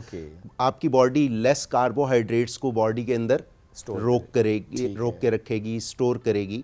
तो ये इसका बेसिक मोड ऑफ एक्शन है जो कि बहुत वंडरफुली आपके अच्छे रिजल्ट्स भी आ रहे होते हैं। एग्जैक्टली, बहुत अच्छे रिजल्ट्स आ रहे होते हैं, लेकिन फीमेल्स में इसके रिजल्ट्स कम आते हैं। क्योंकि मोस्टली फीमेल्स का जो वेट गेन है वो हार्मोनल इम्बैलेंस की वजह से हो रहा होता है, पीसीओएस की वजह से हो रहा होता है, पॉलीसिस्टिक ओवेरियन सिंड्रोम, ठीक है। तो जब ये 2 रीजंस ऐड ऑन हो तो फीमेल्स का वेट लॉस नहीं हुआ करता। इन रीजंस पे क्या करें फिर? इन रीजंस पे क्या करें, उसके लिए फर्स्ट ऑफ ऑल तो you have to go for proper diagnosis, ठीक है। अगर प्रॉपर डायग्नोसिस की तरफ आप नहीं जाएंगे तो ऑब्वियसली प्रॉब्लम्स रहेंगे। आप देखें, आपने खुद मेंशन कर दिया ना पीसीओएस और हार्मोनल इम्बैलेंस, डायग्नोसिस है तो बात होगी ना। ठीक है डायग्नोसिस है, अब डायग्नोसिस है, उसके लिए हर्ब्स के अंदर एक नाम है खार खस्क। खार खस्क, इसको बखड़ा भी कहा जाता है, ट्राब्यूलस ट्रेस्ट्रीज, ठीक है, इसका बोटेनिकल नेम है। किसी भी पंसारी की दुकान से बासानी मिल जाएगा, ठीक है। इसके साथ आप ऐड ऑन करेंगे चहार मगज़, चारों मगज़ भी इसको बोला जाता है, और चहार मगज़, ठीक है, आपको बहुत इजीली किसी भी हर्ब स्टोर से अवेलेबल हो जाता है। आपने ये दोनों चीज़ें ले लेनी है इक्वल क्वांटिटी के अंदर। इसको घर की मिक्सी के अंदर या ग्राइंडर के अंदर ग्राइंड कर लीजिए, और 1 टीस्पून सुबह खाली पेट और 1 टीस्पून शाम को मगरिब के वक्त, यानी वो भी एम्प्टी स्टमक हो गया आपका, ठीक है, ले लिया करना है। Secondly, exercise is a must. हमारे कम्युनिटी के अंदर अगर हम देखें तो ख़वातीन में एक्सरसाइज करने का रुझान as compare to the males बहुत कम तो है। घर के काम करके जो बेचारी थक जाती हैं उसके बाद तो कहाँ स्टेमिना होता है कि एक्सरसाइज को अलग से कब किया था लास्ट टाइम घर में काम तुमने? मैं रोज करती हूँ शुभ साहब, आप पता नहीं आपने मुझे क्या समझा, रोज घर के काम करती हूँ। बैक टू द टॉपिक जी। बेसिकली हमारी बॉडी जो है वो रूटीन अडेप्ट करके चल रही होती है। जब आप घर के काम कर रहे हैं तो वो उस बॉडी की एक जनरल रूटीन है, उसके मुताबिक बॉडी के तमाम जितने भी इंटरनल बायोमैकेनिकल या बायोमेडिकल प्रोसेस हैं, बायोकेमिकल प्रोसेसेस हैं, वो तमाम के तमाम एडजस्ट हो चुके होते हैं। तो वो बॉडी के लिए एक्सरसाइज कतन नहीं है। एक्सरसाइज एक डिफरेंट चीज़ है। और अभी जो आप लोगों ने बात की ना कि इतना काम करने के बाद इतनी बॉडी एक्सर्ट हो चुकी होती है कि एक्सरसाइज करने के लिए हिम्मत ही नहीं होती है, तो उसके लिए मैं एक बड़ा ज़बरदस्त आप लोगों को ड्रिंक बताता हूँ। ठीक है, ये कोई भी यूज़ कर सकता है इर्रिस्पेक्टिव ऑफ जेंडर। ठीक है, मेल फीमेल बच्चे बूढ़े सब यूज़ कर सकते हैं। इवन हाई ब्लड प्रेशर वाले यूज़ कर सकते हैं। डायबिटिक्स जो है थोड़ा सा मीठा कम कर लीजिएगा। अपने जो वैसे कम नहीं करते तो इस मामले में तो बिल्कुल भी नहीं करेंगे कि आपने मार्जिन छोड़ दिया तो चले लिवरेज ना दिया करें। चले मार्जिन नहीं देते उनके लिए, उनको हम कहते हैं कि जी वो बगैर मीठे के यूज़ करें, वो बगैर मीठे के यूज़ करें। और बगैर मीठे के भी ये इतना लजीज ड्रिंक बनता है, बाजार के शरबत भूल जाएंगे, बाजार के जूसेस जो सिंथेटिक केमिकल से बने होते हैं, स्वीटनर से बने होते हैं, आप उनको भूल जाएंगे। आप क्या करें, एक दफ़ा की मेहनत ज़रूर है। ठीक है, आप एक दफ़ा ये फार्मूला बना लें और आप इसको 3 से 5 महीने तक भी सेव करके रख सकते हैं एक एयर टाइट जार के अंदर। ठीक है, उसके अंदर जो चीज़ें आपने लेनी है, नंबर 1 आप ज़ीरा ले लीजिए। ठीक है, सेकंड फेनल सीड्स यानी सौंफ, third black pepper, fourth black salt. ठीक है, आप एक चीज़ नोट कर रहे होंगे, मैं ब्लैक सॉल्ट के ऊपर काफ़ी बात कर रहा हूँ। बिल्कुल। जो काला नमक है वो सफ़ेद नमक से बिल्कुल एक ऑपोजिट चीज़ है। इसके हेल्थ बेनिफिट्स सफ़ेद नमक से बहुत ज़्यादा हैं। जो हम वाइट सॉल्ट यूज़ कर रहे हैं, सॉरी टू से, वो किसी हद तक बॉडी के लिए इंजूरियस हुआ करता है। गर्मियों में खैर नमक की ज़रूरत हमें होती ही होती है, वो कैसे होती है उस पर हम बाद में बात कर लेंगे, बट राइट नाउ काला नमक। ठीक है, और उसके बाद आपने ले लेना है पुदीना।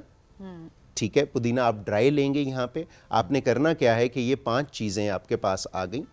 ठीक है, स्वीटनर के तौर पे आप शक्कर ऐड कर लें या मिश्री ऐड कर लें। ठीक है, दोनों में से कोई भी चीज़ आप ऐड कर सकते हैं। आपने जो बीज हैं, ठीक है, आपने अपने किचन से ज़ीरा ले लिया, सौंफ ले लिया, सब्ज़ इलायची ले ली, इनको किसी भी पैन के अंदर बिल्कुल लाइट सा सौते कर लेना है। जैसे ही इसका एरोमा आपको फील हो, जैसे ही इसकी खुशबू आप तक पहुंचे, आपने फ्लेम ऑफ कर दिया।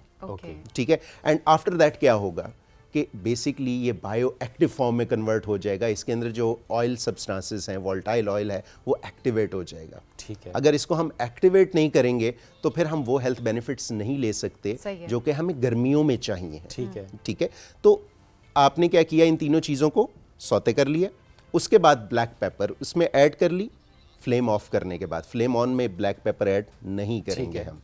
ठीक है, और घर के जो ग्राइंडर है उसके अंदर ग्राइंड करके आपने क्या किया कि इस पूरे जो मिक्सचर है, इस पूरे पाउडर को आपने किसी भी एयर टाइट जार के अंदर रख लिया।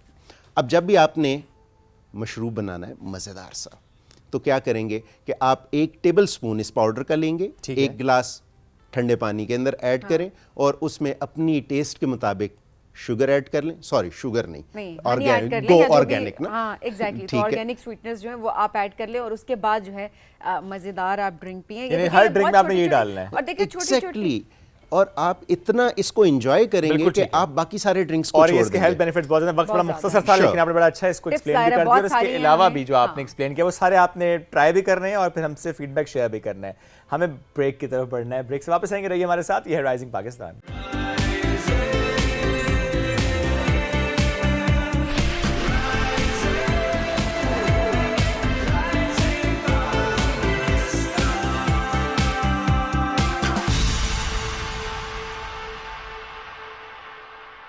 Welcome back to rising Pakistan में आपको कहेंगे खुश आमदीद। आज हमारे शो में पाकिस्तान शोबिज़ इंडस्ट्री के एक बड़े ही मोतबर नाम ने हमें ज्वाइन किया है। बड़ा ज़बरदस्त उनका काम स्क्रीन पर भी आपने देखा, पीटीवी पर भी आपने देखा, और सिर्फ मैं अदाकारी के पर्सपेक्टिव से बात नहीं करी, he is a brilliant actor, is a very senior actor, at the same time बड़े ज़बरदस्त डायरेक्टर भी हैं, बड़े ज़बरदस्त राइटर भी हैं। सो एक हम कहते हैं ना कि किसी एक चीज़ को उन्होंने एक्सप्लोर नहीं किया, बल्कि काफ़ी सारी चीज़ों में लोहा मनवाया। तो ये एक बहुत बड़ी बात होती है। और अभी भी लेकिन बहुत सारा काम भी कर रहे हैं जो कि आप स्क्रीन पर देखते भी हैं। कुछ प्रोजेक्ट्स पाइपलाइन में हैं जो कि आप आगे चलकर देखेंगे भी। हम बात करें एजाज़ मीर साहब की। अस्सलाम वालेकुम, कैसे हैं आप? वालेकुम अस्सलाम, मैं अल्लाह का शुक्र बिल्कुल ठीक एजाज ठाक साहब हूँ। बहुत शुक्रिया प्रोग्राम में ज्वाइन करने के लिए। मेरा ख्याल है आपने ब्रेक्स लिए अपने करियर में काम के दौरान, कुछ कोई एक लंबी ब्रेक ली हो या थोड़ा थोड़ा काम ब्रेक्स में करके किया हो? एक्चुअली 90s में स्टार्ट किया पाकिस्तान टेलीविज़न से। हम पीटीवी के ही बच्चे हैं, अब बुढ़ापे की तरफ जा रहे हैं, बहुत बड़े हो गए हम। काम किया किया किया किया फिर मैंने 2012 में एक ब्रेक लिया और मैं एक प्राइवेट टीवी चैनल से वाबस्ता हो गया। डिफरेंट पोजीशंस पे रहा, as producer, director, station manager. फिर कुछ टाइम पाकिस्तान से बाहर रहा, तो 12 साल का एक लंबा गैप आ गया। 12 साल जिन डायरेक्टर्स के साथ काम किया था, कुछ रिटायर्ड हो गए, कुछ दुनिया से रुखसत हो गए, नए लोग पहचानते नहीं थे। तो फिर पुरानों में से किसी ने पहचान लिया और दोबारा मुझे लेकर आए कि आप एक्टिंग करें। तो फिर मैंने 3-4 प्रोजेक्ट किए अभी रिसेंटली, तो सिलसिला चल पड़ा। अच्छा, 12 साल के गैप के बाद दोबारा कैमरे के सामने आई एम श्योर कि कोई डिफरेंस नहीं फील हुआ होगा आपको? लगा कि बस ऐसे कल की बात है कि you are doing acting, isn't it? Actually ऐसा है कि मैं 12 साल अगर मैं एक्टिंग नहीं करता रहा, तो जुड़े थे लेकिन फिर जुड़ा भी, था मैं हाँ, इसी से, ज़ाहिर है प्रोडक्शन डायरेक्शन से के था। पर्सपेक्टिव से, अदरवाइज भी। और 12 साल के गैप के बाद मैं ज़्यादा कॉन्फिडेंस से मैंने काम ओके, किया। That's very nice. अच्छा, अपना फेवरेट प्रोजेक्ट कौन सा रहा है आपका अब तक? मेरा जो जिसने मुझे पहचान दी थी वो पाकिस्तान टेलीविज़न से था, पीटी पेशावर से था, इन्हीं पत्थरों पे चल के। इन्हीं पत्थरों पे चल के। सनम इकबाल, Yes. मैं ज़ेब चौधरी, अजीज़ एजाज प्रोड्यूसर थे। फिर उसके बाद बहुत से थे, नोरीना, वापसी, सवाल, धुंधल के, काफ़ी सीरियल्स थे, लॉन्ग प्लेस। लेकिन जो जिसने मुझे पहचान दी वो इन्हीं पत्थरों पे चल के था। Very nice. वहाँ से फिर मुझे लाहौर से काम मिला और मैं बड़ा खुशकिस्मत हूँ कि लाहौर से प्रोड्यूसर जो थे वो बहन भाई थे, डायरेक्टर प्रोड्यूसर, वो पेशावर आए स्पेशली, ठीक है। और मुझे लेकर गए कि जी आप हमारे साथ काम करें। तो मेरा फिर लाहौर में फर्स्ट एक्सपीरियंस था वो, एक सीरियल मैंने किया था सराब, वो भी पीटीवी पे ही चला था। Yes. था प्राइवेट सेक्टर का लेकिन चला पीटीवी पे। चला पीटीवी पे था। चलें, ज़बरदस्त। अच्छा, काम मिलना उस टाइम जो आप दौर भी बता रहे हैं, एक इन्हीं पत्थरों पे चल के और पीटीवी का, वो भी एक बड़ा अच्छा दौर था। और जो एक्टर्स जिन्होंने अपने आप को मनवा लिया था, वो वाकई उनका बड़ा नाम भी हुआ था, और वो उनके काम की वजह से हुआ था कि बेहतरीन अदाकारी और स्क्रीन को उन्होंने बड़ा अच्छा ऑडियंस को जोड़े रखते थे। आज के दौर में जब कमर्शियल एस्पेक्ट बहुत ज़्यादा ऐड हो चुका है, और ऑब्वियसली वक्त की डिमांड भी है, ये हम ऐसा नहीं कहेंगे कि ये वक्त की डिमांड नहीं है, क्या काम मिलना मुश्किल है? अपने आप को मनवाना आज के दौर में क्या चैलेंजिंग है इस वक्त? नहीं, काम मिलना पहले मुश्किल था, अब बहुत आसान है। ओके। देखिए, हम सेट पे जाते थे, मैं आपको छोटी सी एग्जांपल देता हूँ। हम सेट पे जाते थे तो फोटोग्राफर हमारी तस्वीर बनाते थे, तो हम मिलती बड़ी नहीं थी। मेहनत समाजत करके उनसे मांगते थे, हमारी शक्ल बदल जाती थी, फिर जाके कहीं वो मिलती थी हमें तस्वीर। मोबाइल होते नहीं थे और सोशल मीडिया इतना था नहीं, इतनी अवेयरनेस थी नहीं हम लोगों को। और आजकल तो हर बंदे का अपना चैनल उसके अपने मोबाइल में है, ठीक है, वो वहीं से स्टार्ट लेता है और वो सामने रख देता है कि जी ये मैं हूँ, ओके। और उसको फ़ौरन काम मिल जाता है। हमें बताना पड़ता था। फिर अल्हम्दुलिल्लाह पीटीवी के प्रोड्यूसर का एक ऐसा रोब और दबदबा होता था कि हमारी तो आवाज़ भी नहीं निकलती थी। हम हीरो होते थे ड्रामे में, लीडिंग रोल करते थे, टॉक बैक से बात करते थे कि यूँ करना, यूँ करना, यूँ करना, समझ नहीं आती थी, तो हम दोबारा पूछते भी नहीं थे। हम साथ वाले से पूछते थे क्या कहा सर ने, वो कहते इधर से आना है, यहाँ रुकना है। तो वो एक उस माहौल में हमने काम किया। थोड़ा सा खौफ का माहौल था, थोड़ा सख्ती का माहौल था, लेकिन उसके फ़ायदे हमें बहुत हुए। हमें टाइम की कदर, बड़ों की रिस्पेक्ट, आर्ट क्या है, परफॉर्मेंस क्या है, ड्रामा क्या है, प्रोडक्शन क्या है, चैनल के आदाब क्या हैं और इसके मैनरिज्म क्या है, ये सारा हमने यहीं से सीखा।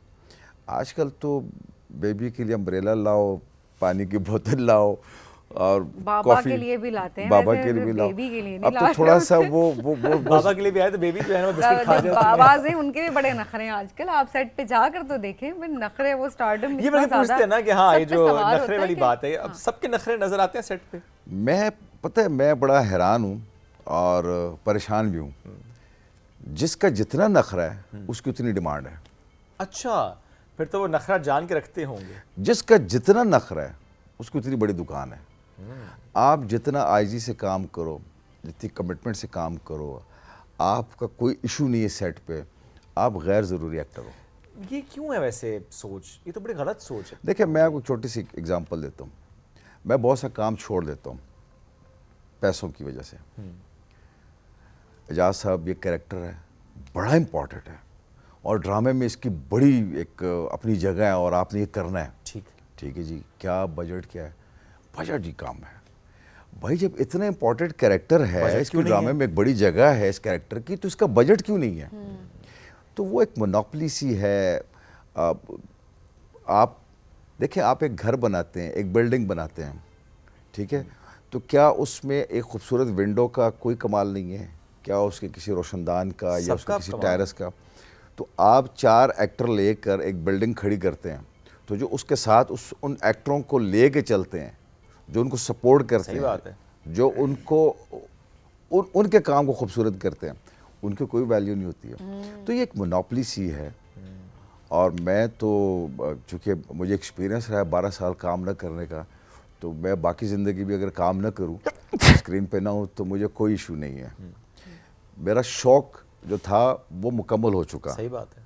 अल्हम्दुलिल्लाह, मैं अपना शौक़ पा चुका। मैंने पाकिस्तान टेलीविज़न से अवार्ड लिया, मैंने गोल्ड मेडल लिया, मैंने दुनिया देखी, मैंने काम किया, मैंने बाहर के लोगों के साथ काम किया, प्रोडक्शन की, मैंने बहुत बड़े बड़े एक्टर्स के साथ काम किया, बहुत बड़े बड़े डायरेक्टर्स के साथ काम किया, बड़े बड़े राइटर्स के मैंने ड्रामे किए एज एन एक्टर। आमजद इस्लाम साहब, उनका लिखा ड्रामा मैंने किया। तो वो शौक का वो जुनून वो ख़त्म हो चुका है। कोई मजबूरी भी नहीं है ना। कोई मजबूरी भी मजबूरी होती है तो आप कहते हैं चले ठीक है, डिस्क्रिमिनेशन भी है या पैसे भी कम मिल रहे हैं, कुछ तो मिल रहे हैं, कर लेते हैं। अब देखिए, पता क्या, सॉरी, जब आप टीवी देखते हैं तो आपको वही लोग नज़र आते हैं, ठीक है ना। उसकी वजह सिर्फ क्या है कि आप चंद लोगों के अंदर काम कर रहे हैं, आप आर्टिस्टों के अंदर काम नहीं कर रहे, आर्ट के अंदर काम नहीं कर रहे। ठीक है ना जी। बदकिस्मती हमारी ये हुई है कि चूँकि टेलीविज़न से इन हाउस प्रोडक्शन आलमोस्ट कम हो गई, ख़त्म हो गई है, तो उससे पीटीवी पेशावर का एक्टर, क्वेटा का एक्टर, लाहौर का वो एक्टर जो पीटीवी से जुड़ा हुआ था, इस्लामाबाद का वो एक्टर जो पीटीवी से जुड़ा हुआ था, वो बेचारे बहुत पीछे रह गए हैं, कि खो गया। फिर पीटीवी के एक्टर में खुददारी बहुत है, वो किसी से काम मांगता नहीं है, किसी को जाके कहता नहीं कि मुझे काम दे। एजाज साहब, अभी आजकल स्क्रिप्ट्स भी आप बड़े डिफरेंट देख रहे होंगे, बिकॉज काफ़ी फ़र्क है पहले से। अब मैं चूज़ करने में मुश्किल होती है कि आपके मयार के मुताबिक होता है, बिकॉज आप लोगों ने तो वो गोल्डन दौर देखा है जहाँ पर मयार जो क्वालिटी है वो सबसे ऊपर होती थी, और आप लोगों ने हमेशा क्वालिटी वर्क दिखाया है स्क्रीन के ऊपर। हम क्यों कहते हैं कि पीटीवी पे ज़्यादा काम हो? इसलिए कि क्वालिटी वर्क था यही, पीटीवी पे था। देखिए, अब तो एक ड्रामा 80 किस्तें 70 किस्तें लिखी जाती है, हम आज शूट करते हैं, 10 सीन करते हैं, 2 दिन बाद हमें लगता है ये सीन हम दोबारा कर रहे हैं। अच्छा, क्योंकि सेम बातें हैं, सेम सिचुएशन है, स्टोरीज भी सेम है, स्टोरीज भी सेम है। आप 80 एपिसोड कैसे, एक राइटर के पास इतना कहाँ से ज़ख़ीरा है कि वो 80 किस्तें लिखे? आप किसी को ख़त लिखे तो आपके पास 6ठी 7वीं लाइन नहीं होती है। सही बात है। हम दरख्वास्त नहीं लिख सकते। तो एक राइटर के पास कहाँ से इतना ज़ख़ीरा है? क्या अमजद इस्लाम साहब ने कभी 60 किस्तें लिखी हैं? हसीना मोइन साहबा ने लिखी हैं, बजिया ने लिखी हैं, अनवर मकसूद साहब ने कभी 60 किस्तों का ड्रामा लिखा, 70 किस्तों का? मैं तो हैरान हूँ। तो फिर वो रिपीटिशन होती है, लेकिन लोग देखते हैं, लोगों को पसंद आते हैं, हम कुछ कर नहीं सकते। हाँ, ये बात भी है ना, डिमांड भी थोड़ी आ रही है, माहौल भी ऐसा बन चुका है, फिर एक रेस भी बन चुकी है कि अच्छा एक तरह का टॉपिक शुरू होता है, फिर हमें उस चैनल पे भी और बाकी चैनल पे भी उसी तरह का टॉपिक हल्के फुल्के चेंजेस के साथ 19-20 के फर्क के साथ वही चीजें नजर आ रही होती हैं। बीच में अगर डिफरेंट काम आता है तो उसको लोग बड़ा पसंद भी अप्रिशिएट भी करते कर रहे होते बिल्कुल। हैं। हमने काफ़ी ऐसे सब्जेक्ट्स पे अब ड्रामास बनते हुए देखे हैं जो कि बड़े सेंसिटिव समझे जाते हैं, बट एक्चुअली वो सेंसिटिव होते नहीं है जब उन पर बात की जाए, बिकॉज आप बात करते हैं तो वो टॉपिक्स नॉर्मलाइज होते हैं कि उन पर बात करें। या अगर सेंसिटिव है तब भी it's very important to talk about it. It's very important because आप बात करेंगे तो एक पर्सपेक्टिव देखते हैं, आपका दिमाग खुलता है। So hats off to all the production houses जो कि ऐसा ऐसा काम प्रोड्यूस कर रहे हैं जो कि जिसकी Different एक्चुअली है। ज़रूरत है, जो सोसाइटी में एक डिफरेंस क्रिएट कर रहा है, ये ज़रूरी बिल्कुल ऐसे। अच्छा जैसा मैं आपको एक क्लिप देख रहा था कि जब आपको काम मिला, मैं ज़रा उस बैक आपको लेकर जाता हूँ, मूछें भी नहीं थी, दाढ़ी भी नहीं थी, और आपने कोई रेजर वेजर मार के अपनी दाढ़ी वाड़ी मूछें निकाली थी कि काम मिल जाए, ये क्या स्टोरी थी? एक्चुअली बहुत यंग एज में, जैसे क्या एज थी? ख्याल है मैं 9th में था, ओके 9th में था या 10th में था, मुझे एग्जैक्ट याद नहीं, लेकिन हल्की हल्की वो जैसे वो आ जाती हाँ, मुझे रुआं सा सी- होता है ना, हाँ। तो हमारे प्रोड्यूसर थे, सीनियर प्रोड्यूसर थे उस वक्त, ज़िया रहमान साहब जो कंट्रोलर थे, बिल्कुल, PK साहब, फिर अल्लाह उनकी मग़फ़िरत करे। आमीन। तो उन्होंने मुझे कहा, चंदा आपको मैं क्या कैरेक्टर दूँ, ना मैं आपको बाप बना सकता हूँ, ना मैं हीरो बना सकता हूँ, ना आपकी मूछें ना आपकी दाढ़ी है। तो ये बात मेरे दिल पे लग गई बड़ी सख्त ओके। कि यार ये तो मैं चक्कर लगाता हूँ। मैंने एक्स्ट्रा से स्टार लिया था। मैंने पाकिस्तान टेलीविज़न का ऑडिशन पास किया था। सही। वो पेपर आज मेरे पास कहीं पड़ा होगा, वो पुराने दौर के वो जो ठीक है, टाइपिंग मशीन टाइपराइटर्स। होती थी, हाँ, उससे बना हुआ, उसका तो शायद रंग भी येलो हो गया उस कागज़ का। तो मैंने कहा ऑडिशन भी पास किया है, मुझे काम भी नहीं मिल रहा, तो मैंने रेज़र लिया और मैंने कहा यार ये करता हूँ कि जल्दी जल्दी से निकल है मुझे। तो फिर उसके बाद स्ट्रगल शुरू हो गई, छोटे छोटे रोल मिलना शुरू हो गए। अजब गुल हीरो था, आमिर फरीद, बशारत खान हमारे पेशावर के, डॉक्टर तारिक रहीम, तारिक खान, काजी हमायून, हबीब मेहताब, ये उस वक्त इनका दौर था। सही। हम बीच में आगे ऐसी अपनी मूछें ज़ोर से निकालने वाले। तो वहाँ से स्टार्ट हुआ और फिर सिलसिला चलता रहा, मेहनत नहीं छोड़ी, और एक वक्त आया कि अल्लाह ताला ने हमें उसका सिला भी दिया। बेशक ऐसे इंसान बहुत कुछ सीखता है अपनी ज़िंदगी में, अपने काम से, लोगों से, माहौल से। कोई एक चीज़ जो आपने बिल्कुल पल्ले बांध रखी है और आप मशवरा भी देते हैं लोगों को, स्पेशली जो शोबिज़ इंडस्ट्री से जुड़े हैं, वो मशवरा क्या होता है आपकी तरफ से, स्पेशली नए आने वालों को? मैं उनको ओब्लाइज नहीं करता, कभी भी नहीं। ओके। मुझे बहुत से लोग मिलते हैं, अक्सर आपके जो सोशल वो होते हैं उस पर आपके आते हैं, मैसेजेस आ जाते हैं फेसबुक पे, मैसेंजर पे और चीज़ों पे, तो मैं किसी को ओब्लाइज नहीं करता। ओके। इसलिए कि क्योंकि देखिए उनके जहन में होता है कि शायद हम जाएंगे और बस हम पहुंच जाएंगे वहाँ पे। ऐसा है नहीं है। ऐसा नहीं है। तो एक और जिसने जाना होता है पहुँचना तो पहुँच ही जाता है, किसी न किसी तरीके से सही पहुँच बात जाता है। मैं कभी किसी नए बंदे को ओब्लाइज नहीं करता। हाँ, अगर मुझे कोई स्टूडियो में मिल जाए, सेट पे है, वो आ चुका है, उस बाउंड्री के अंदर आ चुका है, हदूद के अंदर, फिर उसको मैं जितना मुझसे हो सकता है मैं उसकी हेल्प भी करता हूँ, उसको समझाता भी हूँ, उसको रास्ता भी बताता हूँ, उसको अगर कोई गुर है तो वो भी बता देते हैं। माशाल्लाह।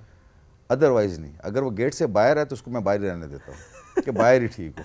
और ये गुर सिखाते सिखाते मैंने जो आपके कुछ क्लोज क्लिप्स देखे तो मैं उसमें ऑब्जर्व कर रहा था एक चीज़ कि आप की आंखों की मूवमेंट बहुत ज़्यादा उसमें ऑब्वियस होती है डायलॉग डिलीवरी के टाइम पर। हम अक्सर एक्टर से बात करते हुए सुनते हैं, वो कहते हैं कि जब आप एक्टिंग कर रहे थे तो आप आंखों से एक्टिंग कर रहे होते हैं। तो in your case it's very true कि आप आंखों से बहुत ज़्यादा एक्सप्रेशन दे रहे होते हैं। असल में पता है, मैं आपको बात बताऊँ, ये वैसे लोगों की बातें हैं। हमारे एक बड़े से दोस्त हैं, मैं उनका नाम नहीं लेता, हमारे प्रोड्यूसर साहब भी जानते हैं, वो अक्सर कहते हैं मैं महसूस करता हूँ, मैं फील करता हूँ, फिर मैं यूं करता हूँ। तो अब उनके साथ सेट पे मेरा एक सीन था, तो वो बार बार रिटेक कर देते थे। अच्छा। क्योंकि वो घर से एक प्लान करके आए थे कि मैंने ये लाइन ऐसे बोलनी है और उसने भी ऐसे बोलनी है मुझे, तो फिर मैंने ये ऐसे बोलनी है और उसने इस पेज पे बोलनी है। ठीक है। अब मैं एक्ट कर रहा हूँ, मुझे नहीं पता आप क्या मेरी इस लाइन पे मुझे क्या रिस्पॉन्ड करोगे, आप सही कैसे बात है। मुझे जवाब दोगे, आपका क्या एक्ट होगा, क्या एक्सप्रेशन होगा? ठीक है? यस। तो वो तो कैमरे की बस वो जो रेड लाइट होती है वो ऑन होती है, तो एक्टर ऑन होता है। सही बात है। Red light of, actor actor of. Of. ये कंप्यूटर है, ऐसे ही है, स्विच ठीक है जी। स्विच है, ऑन ऑफ वाला सिस्टम है। मैं इस पे बिलीव नहीं करता कोई आंखें खोल के एक्टिंग करे, कोई आंखें झपका के एक्टिंग करे, कोई आंखें घुमा के एक्टिंग करे। Doesn't एक्टिंग एक्टिंग होती है। आप दुनिया के बड़े एक्टर्स को देखिए, हर एक का अपना स्टाइल है। अपना स्टाइल है। और देखिए दुनिया के एक्टर्स का स्टाइल स्टैब्लिश होता है, यार इसका बोलने का स्टाइल, इसकी वॉइस, या इसके जेस्चर्स, या इसके अपीयरेंस। अपीयरेंस, ठीक है। हमारे यहाँ कुछ और कॉन्सेप्ट है, चूंकि रेडियो पहले था, रेडियो से आए थे, यस। रेडियो थोड़ा सा ओवर है, उसमें ज़्यादा आपको अपनी वॉइस के थ्रू वॉइस से एक्सप्रेस करना पड़ता है। एक्सप्रेस करना पड़ता है, ठीक है ना। उस वक्त आपने जो राइटर्स की बात की है ना, तो हमने ऐसे भी राइटर देखे हैं जो कहते हैं ये चाय पिए ना, भाई स्क्रीन है, नज़र आ रही है, आप इशारा कर दें, ये चाय पिए ना रेडियो के लिए था, बताना था कि चाय पिलवानी है इसको, हाँ।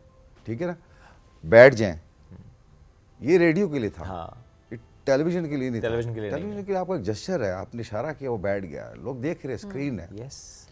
तो चीज़ें बहुत, कुछ चीज़ें हमने आर्टिफिशियल कर दी हैं, ऐसे हमने किताबी कर दी हैं कि जी मैंने मलंग का रोल किया तो मैं बाज़ार गया और मैंने मलंग देखे, मैंने कोई मलंग नहीं देखे। ओके। मुझे एक बाप का कैरेक्टर मिलता है तो मैं ये सोचता हूँ कि मैं बाप हूँ तो मैं कैसा बाप हूँगा। ओके। मुझे अगर एक चोर का रोल मिलेगा तो मैं सोचूंगा कि मैं अगर चोर होता तो मैं कैसा चोर होता।